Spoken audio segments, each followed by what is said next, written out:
ప్రశ్నించడానికే పుట్టారని చెబుతున్న పవన్ కళ్యాణ్ పరిపాలనను గాలికి వదిలేసి గుడులు గోపురాలు తిరుగుతున్నారని సిపిఐ రాష్ట్ర కార్యదర్శి రామకృష్ణ ధ్వజమెత్తారు. అనంతపురం జిల్లా సిపిఐ కార్యాలయం మీడియాతో మాట్లాడుతూ గత ప్రభుత్వంలో అధనిత జరిగిన ఒప్పందాన్ని ఎందుకు రద్దు చేయడం లేదని ప్రశ్నించారు. గిరిజనులకు రాష్ట్ర ప్రయోజనాలకు విఘాతం కలిగే విధంగా గత ప్రభుత్వం నిర్ణయాలు తీసుకుందని, దీనిపై ఇప్పటివరకు కూటమి ప్రభుత్వం స్పందించలేదన్నారు. ప్రశ్నిస్తానని చెప్పే పవన్ కళ్యాణ్ ఏం చేస్తున్నారని నిలదీశారు. డిప్యూటీ సీఎం హోదాలో ఉండి గుడులు గోపురాలు తిరుగుతున్నారని విమర్శలు చేశారు. ఒక సామాన్య పౌరుడుగా గుడికి వెళ్లడాన్ని తాము తప్పు పట్టమని, అయితే బాధ్యతాయుతమైన పదవిలో ఉండి పరిపాలన వదిలేసి ఇలా తిరగడం ఏంటని ప్రశ్నించారు. అలాంటప్పుడు దేవాదాయ శాఖ మంత్రి తీసుకుని ఆయన ఇలా తిరిగితే ఎవరికి అభ్యంతరం ఉండదన్నారు. పవన్ కళ్యాణ్ ఇప్పటికైనా ప్రభుత్వం చేసిన నిర్ణయాన్ని ప్రశ్నించాలని రామకృష్ణ డిమాండ్ చేశారు. డిప్యూటీ సీఎం గారు ఉన్నారు పవన్ కళ్యాణ్ గారు, ఆయన ప్రశ్నించడానికే పుట్టానంటాడు. చాలామంది పాపం జనం కూడా నమ్మినారు, అందుకోసమే ఆయనకి పూర్తి ఓట్లు వేశారు.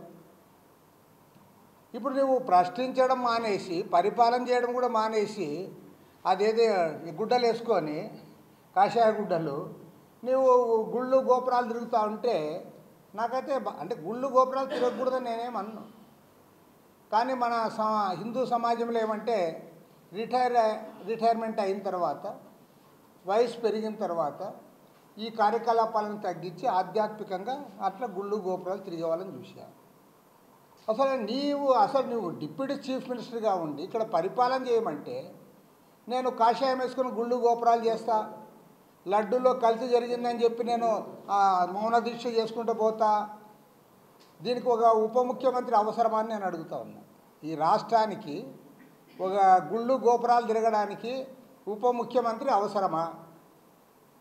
లేదు నేను ఖచ్చితంగా గవర్నమెంట్లో ఉండాలి అని అంటే నువ్వు దేవాదాయ శాఖ ఇస్తే బాగుంటుంది. ఆయనకు ఉప ముఖ్యమంత్రి పదవి బదులు గుళ్ళు గోపురాలు తిరగడానికి మన ముఖ్యమంత్రి గారు క్యాబినెట్లో ఆయనకి దేవాదాయ శాఖ పవన్ కళ్యాణ్కి అప్పచెప్తే ఆయన మొత్తం ఎక్కడన్నా తిరగని, ఉత్తరాది తిరగని దక్షిణాది తిరగని గుళ్ళు గోపురాలన్నీ తిరుక్కుంటుంటే ఎవరు తప్పు పట్టరు. ఎందుకంటే ఆయన దేవాదాయ శాఖ మంత్రి అయ్యా కాబట్టి తిరుగుతూ ఉన్నాడు.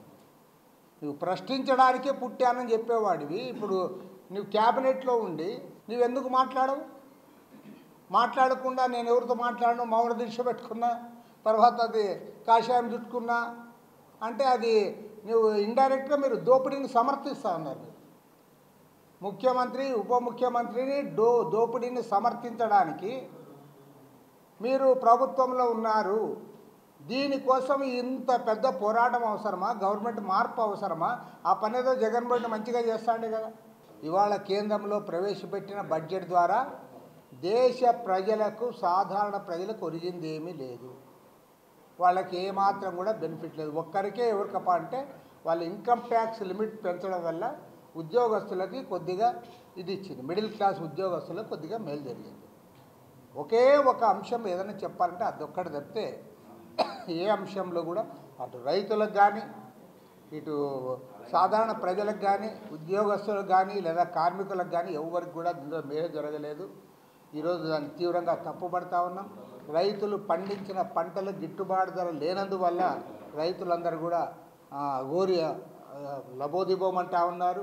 కాబట్టి ఏమంటే ఈ విషయాలపైన బడ్జెట్ను మేమంతా నిరసిస్తాం.